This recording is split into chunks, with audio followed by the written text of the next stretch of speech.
விஜயோடு காங்கிரஸ் வேற சேர்ந்துருச்சு. 4 கம்யூனிஸ்ட் இதுக்கு ஒத்துக்கல, இபிஎஸ் தலைமையில் ஆட்சி. ஸோ இப்ப சிக்கல், பிஜேபியை யாரும் சேர்த்துக்கூடாது. முதல்ல என்ன சொன்னாங்க, என்டிஏவில் இருக்கிறவங்களே சேர்த்துக்க வேண்டாம்னாங்க. பட் இவர் விஜய் போய் சந்திச்ச வீடுகளில் பாமக வீட்டுக்கு போனார், ஆனால் இவர் வீட்டுக்கு போல, இபிஎஸ் வீட்டுக்கு போல. இந்த மாசம் வாடகையே கட்ட முடியாதுன்னு கஷ்டப்பட்டேன்னு ஒரு அமைச்சர் பேசினார்னு 1.5 கோடி ரூபாய் வீடு வாங்கி 1.5 கோடிக்கு வீடு வாங்கியிருக்காரு. அப்புறம் எனக்கு காரே இல்லைன்னு, கார் என்கிட்ட கார் இல்லை, வசதி இல்லைன்னு சொன்ன ஒரு பேங்க் அக்கௌண்ட்ல அவர் மீதும் அவர் மனைவி அக்கௌண்ட்ல ஒரு 40 லட்சம்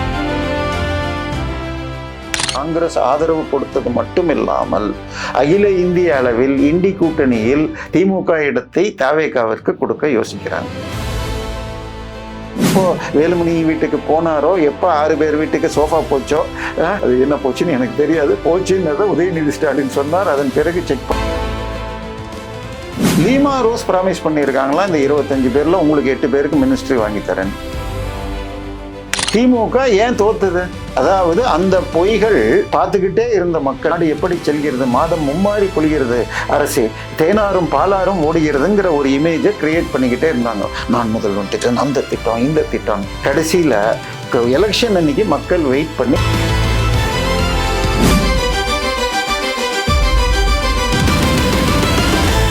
ஸ்பெக்ட்ரம் தமிழ் நேயர்களுக்கு வணக்கம். நம்மோடு அரசியல் விமர்சகர் தேவப்பிரியா இருக்கிறார், பேசலாம் சார். வணக்கம். வணக்கம். தாவேகா அமைச்சரவையில விசிகா இருக்கணும்னு சொல்லி தாவேகாவுடைய தலைவரும் தமிழக முதலமைச்சரும் விரும்புறாருன்னு சொல்லி அமைச்சர் ஆதவர்ஜனா சொல்லியிருக்காரு. ஒரு அமைச்சரவை சீட்டு கொடுக்கறத கூட்டணி கட்சிகள் எந்த அளவுக்கு வரவேற்பாங்க, விரும்புவாங்க அப்படிங்கிறது வெளிப்படையா எல்லாருக்கும் தெரிந்தாலுமே இந்த அழைப்பு, இந்த அறிவிப்பு அப்படிங்கிறது எதை காட்டுது?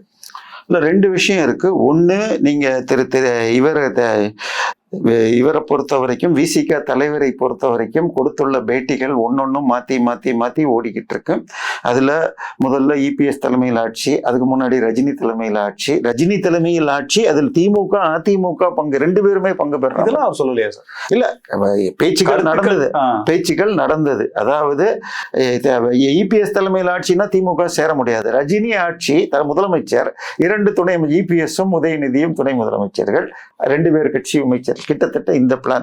இதை 2 பேருமே பெருசா ரசிக்கல முடியாது. ரஜினியும் வருவாரான்னு தெரியாது. பட் ரஜினி நேரடியாக இவரை சந்திச்சார், ஸ்டாலினை சந்தித்தார். சார், சந்திக்கிற போட்டோ வெளியில வர வேண்டிய அவசியம் இல்லை. போன்லயும் ஆறுதலோ இல்லை வாழ்த்தோ எது வேணாலும் சொல்ல முடியும். பட் போட்டோவோட வந்ததுனால் இப்படி ஒரு முயற்சி நடந்தது. அது பெருசா தானே சார், அவரே சூப்பர் ஸ்டாரே சொல்லிட்டாருல, விளக்கம் சொல்லிட்டாரு சார். விளக்கம் கொடுக்கறதும் தேவையில்லை. அதாவது ஒரு 20 வருஷம் முன்னாடி ஒரு தடவை மதன் எழுதியிருந்தார், சூப்பர் ஸ்டாராக இருப்பது எவ்வளவு கஷ்டம், அந்த இடத்தில் இருந்தால்தான் தெரியும். அவர் என்ன சொன்னாலும் எதுக்கு என்னன்னு மாத்தி மாத்தி நம்ம பாட்கள் விட்டுட்டா பண்ணுவாங்க. இது பேசாம விட்டுட்டு போயிருக்கலாம் அவருக்கு. விஜய்க்கு போன்லயோ வாழ்த்தோ இல்லாட்டி கமலை போல நேர்ல சந்திச்சிருக்கலாம். கமலஹாசன் நேர்ல சந்திக்கிறதுக்கு ஒரு நாள் முன்னாடி தான் இதுல முரசொலியில ஒரு பக்க கட்டுரை ஒண்ணு வந்ததுன்னாங்க. சகலகலா சண்டாளனேன்னு சொல்லி அவருடைய முதல் மனைவி காலத்திலிருந்து அத்தனையும் போட்டு கவிதையாக எழுதியிருக்காங்க. ஸோ திட்டத்துக்கு தயாராயிட்டாங்க. இப்ப எங்க சிக்கல்னு சொன்னால், மக்கள் கொடுத்த ஓட்டு இந்த பக்கம் 108, திமுக 59, 59ல 5 மற்றவர்கள் சீட்டு, அதிமுக 42, 59 வச்சுப்பானா. அந்த 59ல இருந்து உதயசூரியன் சின்னம்ங்கிறப்ப வெளில போக முடியாது யாரும். ஸோ 59% வேணா குறைக்கலாம். பட் எண்ணிக்கையில அவங்க வெளியில போனா 3ல் 2 பங்குல அவங்களும் வருவாங்க. மதிமுக 2 எம்எல்ஏவாக இருக்கட்டும், இது மனிதநேய மக்கள் கட்சியா இருக்கட்டும், எல்லாரும் வெளியில போகணும்னா 3ல் 2 பங்கு. அதுக்குதான் உதயசூரியன்ல நிக்க வைக்கிறது. ஸோ அவங்க 59, இவங்க 47 கூட்டினா 106 தான். 1 தீண்டத்தகாதவர், ஏன்னா அவர் பட்டியல் ஜாதியை சேர்ந்த பிஜேபி போஜராஜன். சரியா? இப்ப 1 காலி சீட்டு 232, பாதினா 116. விஜயோடு காங்கிரஸ் வேற சேர்ந்துருச்சு. 4 கம்யூனிஸ்ட் இதுக்கு ஒத்துக்கல, இபிஎஸ் தலைமையில் ஆட்சி. ஸோ இப்ப சிக்கல், பிஜேபியை யாரும் சேர்த்துக்கூடாது. முதல்ல என்ன சொன்னாங்க, என்டிஏவில் இருக்கிறவங்களே சேர்த்துக்க வேண்டாம்னாங்க. பட் இவர் விஜய் போய் சந்திச்ச வீடுகள்ல பாமக வீட்டுக்கு போனார், ஆனால் இவர் வீட்டுக்கு போல, இபிஎஸ் வீட்டுக்கு போல. ஸோ இப்ப இந்த மந்திரி சபையில இன்னும் அதிமுகவை சேர்த்துக்க முடியுமா பாப்பா? அதிமுக 1, அதிமுக 2 என்ன பெயர் கொடுக்குறாங்கன்னு தெரியாது. ஏன்னா பிரிஞ்சால் சபாநாயகருடைய பவர் தான் இமீடியட்டா செல்லும். உங்களுக்கு ஓபிஎஸ் பிரிஞ்சப்ப அதுக்கு இது வரல, கட்சி தாவல்.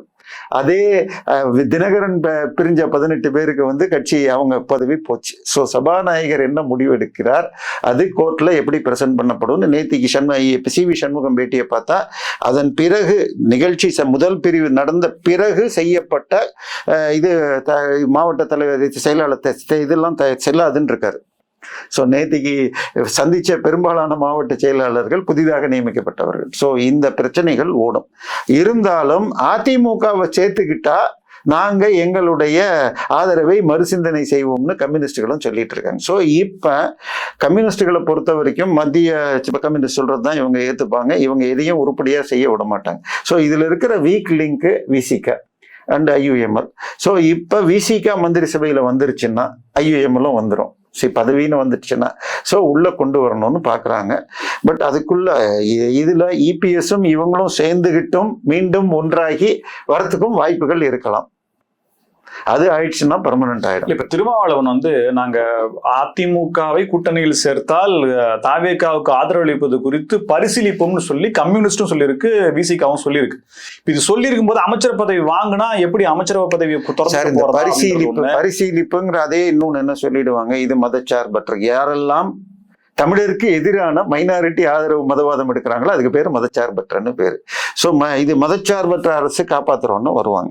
ஸோ இப்போ ஒன்ஸ் இவர் பதவிக்கு வந்துட்டார்னா இன்னொரு பக்கம் அங்க என்னன்னு சொன்னால் காங்கிரஸ் ஆதரவு கொடுத்தது மட்டும் இல்லாமல் அகில இந்திய அளவில் இண்டி கூட்டணியில் திமுக இடத்தை தவேகாவிற்கு கொடுக்க யோசிக்கிறாங்க. தமிழகத்தை தாண்டி தமிழக பார்டர் கேரளால இவருக்கு ஓரளவுக்கு செல்வாக்கு உண்டு. ஆந்திராலையும் கொஞ்சம் சித்தூர் அந்த மாதிரி ஏரியால ஓடும். டப்பிங் பண்ணதும் ஓரளவு ஓடுதுன்னு வச்சுக்கோங்க. ஸோ இவரை வைத்து கொண்டால் தமிழ்நாடு, ஆந்திரா, கம்பைன்ட் ஆந்திரா, கேரளா, கர்நாடகால 120 சீட் இருக்கு.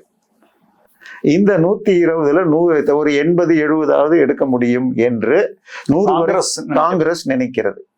இவருடைய செல்வாக்கியை வச்சுக்கிட்டு ஏற்கனவே கேரளால இந்த முறை 18, போன முறை 19 எடுத்திருக்காங்க. ஸோ இனிமேல் குறையத்தான் செய்ய முடியும். தமிழ்நாட்டிலேயே 39க்கு 39 திமுகவோட எடுத்திருக்காங்க. கர்நாடகாவை பொறுத்த வரைக்கும் போன முறை 25, இந்த முறை 19, இது பிஜேபி இந்த முறை 19ன்னு குறைஞ்சிருக்கு, 8-9 எடுத்திருக்காங்க. ஸோ ஆந்திரால வாய்ப்பே இல்லை, தெலுங்கானால கொஞ்சம் வாய்ப்பு இருக்கு. ஸோ ஆனாலும் ஆசைக்கு யாருக்கு ஆசைக்கு அளவு இல்லை. ஏற்கனவே ஆந்திரால தெலுங்கானால பீக்ல தான் இருக்காங்க, 8 சீட் எடுத்திருக்காங்க. பட் இப்படி ஒரு ஐடியா ஓடுது, விஜய்க்கும் அகில இந்திய அண்ணா திராவிட கழகம் முன்னேற்ற கழகங்கிற மாதிரி பாண்டிச்சேரியில 2 MLA எடுத்துட்டாரு. அகில இந்திய தமிழக வெற்றி கழகம்னு போட்டு ஆந்திரா, கர்நாடகா, கேரளால ஒரு சீட் ஏதாவது வாங்கிட்டு பண்ணுவாரான்னு யோசிக்கிறாங்க. சார் இதெல்லாம் பண்ண பிஜேபிக்கு அல்வா ஆகுது. 2029ல இந்தி கூட்டணி உடைஞ்சு போச்சு. ஒட்டுமொத்த அதிமுகவும் போய் தாவேகால இணைஞ்சாலும் அவங்களுக்கு பொறுப்பு கொடுக்குற அளவுக்கு இப்ப எக்ஸ்பேண்ட் பண்றாரு, அப்படிதானே எடுத்துக்கணும்? இல்ல சார், அங்க 106 அவர் நிக்க வச்ச வேட்பாளர்லயே 106 பேர் மத்த கட்சியை சேர்ந்தவங்க. அது எல்லா கட்சியிலிருந்தும் இருக்கு. நிர்மல்குமாராக இருக்கட்டும், அவர் அதிமுகல இருந்து பாஜக வந்து பாஜகல இருந்து இங்க வந்திருக்கார். செங்கோட்டையன், இங்க VS பாபு எடுத்துக்கிட்டா திமுக, அதிமுகல இருந்து வந்தவங்க. பாஜகவின் வினோத் செல்வத்துடைய தம்பி தான் வந்து இதோடைய MLA. ஸோ நம்ம மதுரவாயில் MLA ஹேமந்த். ஸோ இப்படி எல்லாமே இருக்கு. இன்னும் கட்சியில போஸ்டிங் கொடுக்கல. இதுல பாத்தீங்கன்னா இப்பொழுது அமைச்சராக பதவியேற்றுள்ள சிவகாசி MLA கீர்த்தனா அவர்கள் அந்த ஊர் MLAக்கள் மீட்டிங் போட்டு தொழிலதிபர்கள் சந்திப்புக்கு எதிர்கட்சி MLAக்களான முன்னாள் அமைச்சர்கள் கலந்து கொள்ளவில்லை. அது தப்பில்லை. 6ல் 3 திமுக, 3 தவேகா. ஸோ அதுல 2 முன்னாள் அமைச்சர்கள், இன்னொன்று பேரும் கலந்துக்கல. அங்க இந்த சீட்டை சிவகாசி அந்த பெல்ட்டுடைய விருதுநகர் மாவட்ட தவேகா செயலாளர் அவர் 25 வருடமாக கட்சியின் அடிப்படை உறுப்பினர், ரசிகர் மன்ற அடிப்படை உறுப்பினர், அவருக்கு கிடைக்காம இவங்க எடுத்துக்கிட்டாங்க. 3 MLAவும் கலந்துக்கல. ஸோ அடுத்தது பார்த்தீங்கன்னு சொன்னால் இந்த ரசிகர் மன்ற போஸ்ட்ல இருந்த வரைக்கும் ஆட்டோ டிரைவராக இருந்த ஒருவர் இன்னைக்கு MLA ஆயிட்டு ஆட்டோ டிரைவர் MLAன்னு போடுறாங்க. அவர் கட்சி போஸ்ட்டை வாங்கின பிறகு கட்சிக்கு போஸ்டிங் பண்றது மூலமாக கோடீஸ்வரராக வீடு கட்டி 3 சொகுசு கார்களை வச்சிருக்கு. சார் இது நெகட்டிவான விஷயங்கள் எவ்வளவுதான் சொன்னாலுமே இன்னைக்கு அதிகாரிகளுக்கு ஜீப் கொடுக்குறாரு, மகேந்திரா பொலேரோ ஜீப் கொடுக்குறாரு.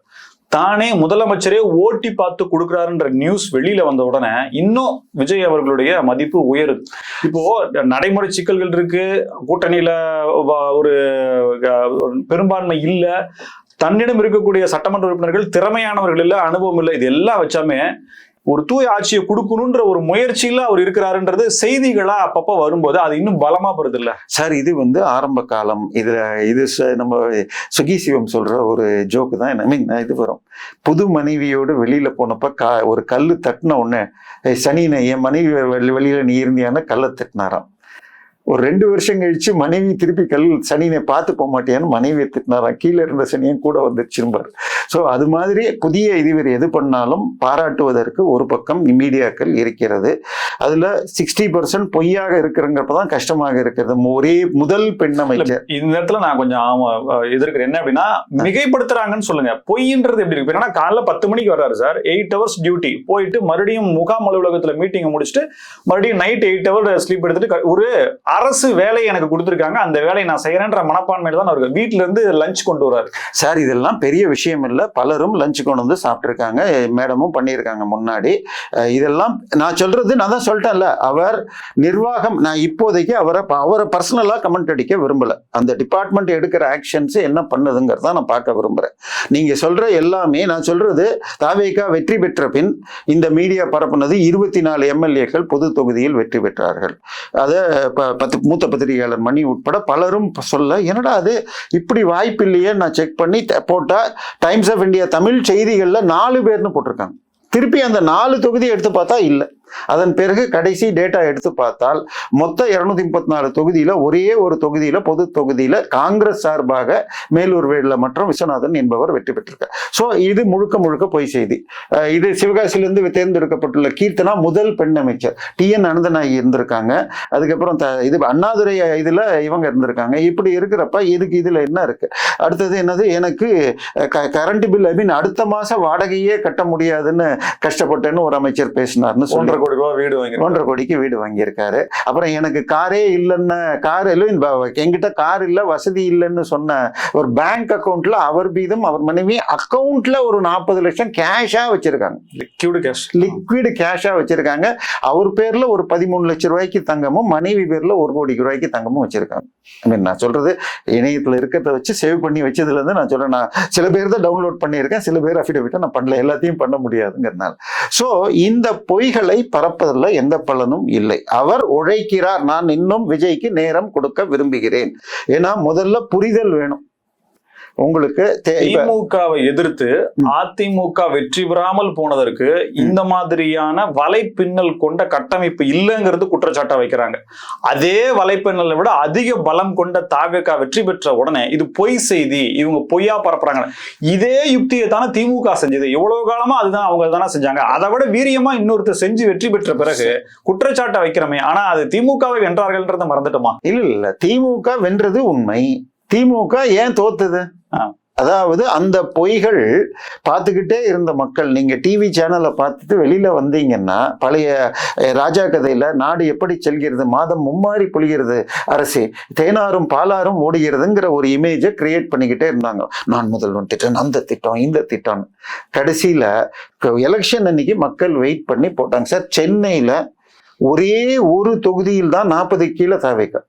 ஆனால் யாருமே கணிக்கல. டி நகர்ல புஷி ஆனது மட்டும்தான் 38.8 என்னமோ, மீதி எல்லாமே 45க்கு மேல. 2 தொகுதியில 45க்கும் கீழே.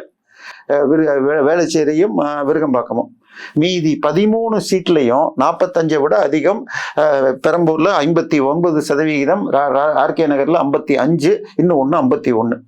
ஸோ இதையெல்லாம் கணிக்காம, இதுக்கெல்லாம் காரணம் என்ன? சென்னையில என்ன பெரிய தப்பு நடந்துச்சுன்னு சொல்லுங்க. நீங்க போன ஆட்சியில பெரிதாக HRNC டிபார்ட்மெண்ட்ல தவறுகள் இருந்திருக்கலாம். வெள்ளத்துல சரியா நிர்வகிக்கல. வெள்ளம் 2 வருஷமா இல்ல, மழை இல்லை. ஆனால் மக்கள் ஏன் பண்ணாங்க? இந்த பொய்களை தண்டிக்கணும்னு வெயிட் பண்ணாங்க. பட் அதை விட 100 மடங்கு அதிகமாக சொல்லப்படுகிறது. அவர் கண்டிப்பாக, அதாவது பிரச்சாரத்துக்கு கூட போகாம கஷ்டப்பட்டேன்னு சொன்னவர் இப்ப தினசரி வருதுங்கிறது நல்ல மாற்றம். தான் எடுத்துக்கிட்ட பொறுப்புல தான் உறுதியாக இருக்கிறேன் என்று விஜய் காட்டுகிறார். நான் அதை ஏற்கிறேன். But it is too early to say. அதாவது நீங்க அது ஒரு வேலையை புரிஞ்சுக்கிறதுக்கே உங்களுக்கு டைம் வேணும். எத்தனை டிபார்ட்மெண்ட் இருக்கு, எத்தனை MLA இருக்காங்க, ஐ மீன் எத்தனை அதிக. சார், ஆர்டர்லியை ஒழிப்போன்னு ஒரு உறுதிமொழி கொடுத்துருக்காங்க. போலீஸ்காரனுக்கு இன்வெஸ்டிகேஷன் பண்ணி கிரைமை கண்டுபிடிக்கிறதுக்கு ட்ரைனிங் கொடுத்தா 1.25 லட்சம் போலீஸ்ல 10,000 பேர் உயரதிகாரிகள் வீட்டுல பாத்திரம் தேய்ச்சிட்டு குழந்தைங்களை கூட்டிட்டு வராங்க. இதை தடுக்கிறதுக்கு வழி இருக்கா? இது உறுதி, தாவேக்கால மட்டும் இது வாக்குறுதியிலேயே இருக்கு. சோ இது மாதிரி ஒன்னொன்னையா பார்த்தா, ஏன்னா வாக்குறுதின்னு கொடுத்துட்டு போய் ஒழிக்கிறதுக்கு போலீஸ்ல அந்த ஆர்டர்லிய வச்சிருக்கிற உயரதிகாரிகள் ஒத்துக்குவாங்களா சார்? இதை ஒத்துக்கணும்னு சொன்னால் இது என்னன்னு சொன்னா, இது பிரிட்டிஷ் கால சிஸ்டம். ஒரு நீதிபதிக்கும் அமைச்சருக்கும் 1 ஏக்கர் பங்களா, ராஜ்பவன் 300 ஏக்கரோ 400 ஏக்கரோ, தன்னுடைய பிரச்சனைக்குரிய சொந்தக்காரனை உன்னை கலெக்டரா இந்த ஊர்ல போடுறேன், உனக்கு 1.5 ஏக்கர் பங்களா பிளஸ் 10 வேலைக்காரன்னு கொண்டு வச்சு அந்த பழக்கம் தொடர்கிறது. ஒரு பங்களாலேயே வெர்டிக்கல் மாடி கட்டி 10 மனுஷர் ஒன்றுல கொண்டு வரலாம், கிரீனா, எந்த இதையும் எடுக்காம. எல்லாம் நேரம் ஆகும், பட் வரும், கொஞ்ச நாள் இன்னும் இதெல்லாம் பண்ணணும். நீங்க சொன்ன விஷயம், இப்ப கூட்டணி ரொம்ப வீக்கா இருக்கு. அதிமுகவின் அமைச்சர்களுக்கு பதவி கொடுத்தால் நான் சிபிஐக்கு போவேன்னு இவர் டிடிவி சொல்லிட்டு இருக்காரு. ஆச்சா, இப்போ இவங்களுக்கு கொடுத்தால் இது அதுக்கு பேர் என்ன சொல்றது, கட்சி தாவல் தடை சட்டம் வருமா வராதாங்கிறது சிக்கல். என்னை பொறுத்த வரைக்கும் இது வக்கீல்களுடைய கையிலும் சபாநாயகர் முடிவிலும் தான் இருக்கிறது. பட் அந்த ரிஸ்க் எடுக்க இன்னும் இவர் முழு தயாரா இருக்காரு. எப்போ வேலுமணி வீட்டுக்கு போனாரோ, எப்போ 6 பேர் வீட்டுக்கு சோஃபா போச்சோ, அது என்ன போச்சுன்னு எனக்கு தெரியாது, போச்சுன்னு உதயநிதி ஸ்டாலின் சொன்னார். அதன் பிறகு செக் பண்ணா அட்லீஸ்ட் 3 பேர் வீட்டுக்கு இவர் போறதுக்கு முன்னாடி சோஃபா போயிருக்கு. சரியா?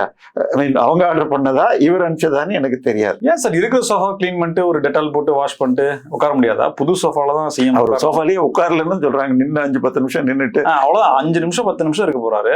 அது எதுக்கு? அது எனக்கு தெரியல சார். நான் சொல்ல சோஃபா மூலமா தான் கொடுக்கணும்னு அவசியம் இல்லை. சரியா? கொடுக்க சரியா? இது சரியான ஒரு நடுநிலையான பதிலா நான் எடுத்துக்கிறேன். அதான் சோஃபா வழியா தான், அதாவது கொடுக்க வேண்டிய அளவு கொடுக்கக்கூடிய நிலைமை தாவேக்காவுக்கு இருக்குதா அப்படின்றதும் இல்ல. அதெல்லாம் இந்த சிக்கலும் இல்லை.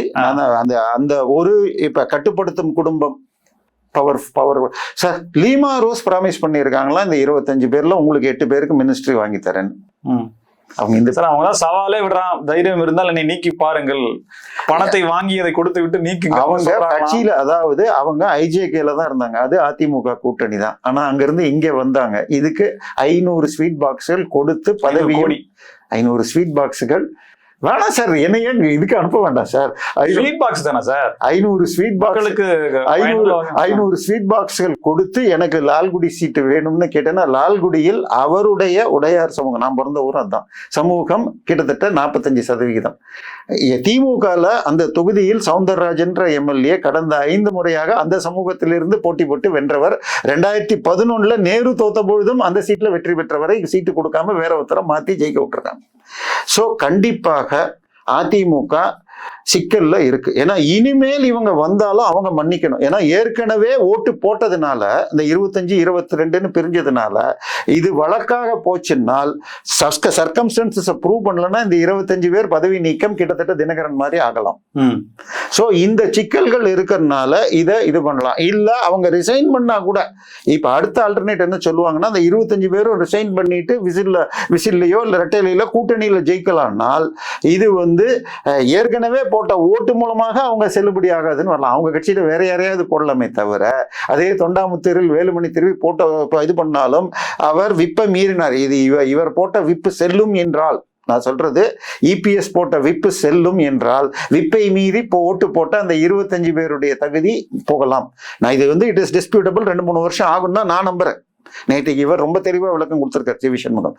பட் இந்த 2 சைடும் ஆகலாம். ஸோ இப்ப இந்த சூழ்நிலையில் இதுல இருக்கிற 3-4 கட்சிகள்ல 2 கம்யூனிஸ்ட்கள் எதனாலும் டெல்லியை கேட்கணும்பாங்க. சிபிஐ மட்டும்தான் உங்களுக்கு எமர்ஜென்சி காலத்தில் இந்திரா காந்தியுடைய அரசு அமைச்சரவையிலும் பதவியேற்றது, விபி சிங் ஆட்சியிலும் பதவியேற்று. சிபிஎம் மத்தியில் இது வரைக்கும் வேறு கட்சி கூட்டணி அமைச்சரவையில சேர்ந்ததே இல்லை. ஸோ சிபிஎம் வர்றது கஷ்டம், சிபிஐ வருமானு தெரியாது. ஸோ வீக் லிங்க் ஃபர்ஸ்ட் விசிகாவும் செகண்டாக ஐயுஎம்எல்லையும் எடுத்து மந்திரி சபையில கொடுக்கலாம். இவங்க விசிகா கடைசி சீட்டு காட்டுமன்னார் கோயில நிக்க வச்சப்ப கூட தான் நிற்காமல், தன்னுடைய கட்சியையும் நிற்காமல் காங்கிரஸில் வேட்பு கேட்டவருக்கு கொடுத்தார். இந்த மந்திரி சபை பதவி ஏற்கிற இன்னைக்கு இல்லாம இந்த அறிவிச்சுட்டு அவர் காங்கிரஸ்ல போய் ராகுல் காந்தியை யாரையோ சந்திச்சுட்டு வந்தார். கிட்டத்தட்ட இண்டி கூட்டணி உடைக்கும் சூழ்நிலையில் விசிகா தன்னோடு இருக்க வேண்டும் என்பதை ராகுல் காந்தி ஆல்ரெடி பேசிட்டான். சோ இண்டி கூட்டணியில் விஜய், தவிக, கம்யூனிஸ்டுகளை கொண்டு வர்றதுக்கு இவருக்கு மந்திரி சபை கொடுத்தால் நல்லா இருக்கும் என்ற முடிவுக்கு இருக்காங்க. ஸோ அதனால இப்பொழுது இவரை கொண்டு வந்துட்டா அடுத்த ஐயுஎம்எல் சிபிஐயும் வந்துருச்சுன்னா இது பர்ஃபெக்ட் ஆயிடும். காங்கிரஸ்ல 2 பேரும் சொல்லிட்டு இருக்காங்க, ஒன்னு ராஜேஷ்குமாரும் இன்னொன்னு அந்த மேலூர் எம்எல்ஏன்னு சொல்றாங்க. ஸோ இன்னைக்கு நேற்றைய தினமோ இன்னைக்கோ கவர்னர் வந்திருக்கிறார்ன்றாங்க கேரளால இருந்து. நாளைக்கு 2 நாளைக்குள்ள இப்ப இந்த அமைச்சரவை விரிவாக்கம் பத்தின தகவல்கள்லாம் வருது. அதான் சொல்றேன், அதுல காங்கிரஸுக்கு 2, விசிகாவுக்கு 1 வன்னியரசு சொல்றாங்க, ஐயுஎம்எல்க்கு 1. ஏன்னா இஸ்லாமிய அமைச்சர் இல்லைன்ற குறையா தீர்ப்பதற்காக ஐயுஎம்எல் வர்றாங்கன்ற மாதிரி. இந்த அமைச்சரவை விரிவாக்கத்துக்கு பின்னாடி அதிமுக இணைப்புன்றது வருமா, இல்ல இதுலயே அதிமுக வருமா? ஏன்னா முன்னாள் முதலமைச்சர் ஸ்டாலினை தோற்கடித்தவர், அவரு எனக்கு பதவி இல்லையா, அமைச்சர் இல்லையான்ற மாதிரி அவரு ஒண்ணு கேட்டிருக்காரு. அப்ப கட்சிக்குள்ளேயே சிலதும் வருது. இல்ல சென்னைக்குள்ள ஏற்கனவே சென்னைக்குள்ள இருந்து விஜய், புசி ஆனந்த், இது கல்வி அமைச்சர், இன்னும் நிதி அமைச்சர் ஏற்கனவே 4 வந்தாச்சு. இன்னும் எனக்கு தெரிஞ்சு VS பாபுக்கு இடம் இருக்கான்னு எனக்கு தெரியல. அதாவது இது பிரிச்சு கொடுக்குற இடத்துல ஒரு ஜெயின் ஸ்லேயருங்கிறதுக்காக அவருக்கு வேற ஏதாவது வாரியம் கொடுத்தாலும் கொடுக்கலாம். பட் நான் சொல்றது இப்ப இது அதிமுகவை சேர்க்கிறதா, ஏவா பியா, அதுக்கு என்ன பேர் கொடுக்குறீங்கன்னு வச்சுக்கோங்க. ஓகே, இல்ல CV சண்முகம், வேலுமணி இவங்களுக்கு கொடுத்தால் அதை நோக்கி இன்னும் 5 பேர் வந்தா 32 ஆயிடும். ஆனால் அன்னைக்கு ஓட்டு போட்டது தான் கவுண்ட் ஆகும். ஸோ அதனால இப்ப அவங்கள சேர்க்கிறாங்களா இல்லையாங்கிறது மந்திரி என்னை பொறுத்த வரைக்கும் 80% சேர்ப்பாங்கன்னு தான் நான் நம்புறேன். அமைச்சரவையில 5 to 6 மிக எளிமைகளை பாத்துக்கலாம். பின்விளைவுகள் ஏன்னா எப்ப நேர்ல போய் சந்திச்சாரு, அவங்க எப்ப ஓட்டு போட்டாங்களோ அது அவர்கள் அதைக்கு ரெடியாகத்தான் இருக்கிறார்கள். ரெகன்சிலேஷனும் பண்ணிட்டு 2 சைடும் ரெகன்சிலேஷனும் ட்ரை பண்றாங்க. சரி, ஸோ இப்ப இதை பொறுத்த வரைக்கும் மந்திரி சபையை ஃபார்ம் பண்ணிட்டு குறைந்தபட்சம் நீங்க சொல்ற அளவுக்கு அவர் தைரியமாக இருக்காருன்னா எனக்கு தெரியல. பட் திமுக இப்ப உடனே தேர்தல் வச்சா அவர் 200 வரைக்கும் ஜெயிக்க கூடும். ஆனால் 6 மாசம் 1 வருஷம் போனா கெட்ட பேர் வந்துடும். அவரும் 1 வருஷத்துல நல்லா பண்ணணும்னு 2 நாள் முன்னாடி பேப்பர் செய்தியில் அதிகாரிகளிடம், அமைச்சர்களிடம் உங்க அதிகாரிகளிடம் பேசி 1 வருடத்தில் வேகமாக முடிக்கும் திட்டங்களை பிளான் பண்ணுங்கன்னு சொல்லியிருக்காரு. ஸோ சிக்கல்கள் நிறையத்தான் இருக்கு. பட் விசிகாவை உள்ள எடுத்துட்டா அவருக்கு ஒரு சேஃப்டி கிடைக்கும். ஸோ தட் அதிமுகவும் அப்பர் ஹேண்ட் எடுக்க முடியாது. இந்த கேம் அவங்களும் இருக்காங்க, அவங்கள 25 சேர்த்துட்டா இந்த 6 தேவையில்லைங்கிற மாதிரிலாம் வரக்கூடாதுங்கிறப்ப பேலன்ஸ் பண்றதுக்கும் அது தாவேக்காக்கு யூஸ் ஆகும். மிக்க நன்றி சார், பல்வேறு தகவல்களுக்கு நன்றி. மீண்டும் சந்திப்போம். இணையதளங்கள் ஸ்பெக்ட்ரம் தமிழோட நன்றி நேர்களே.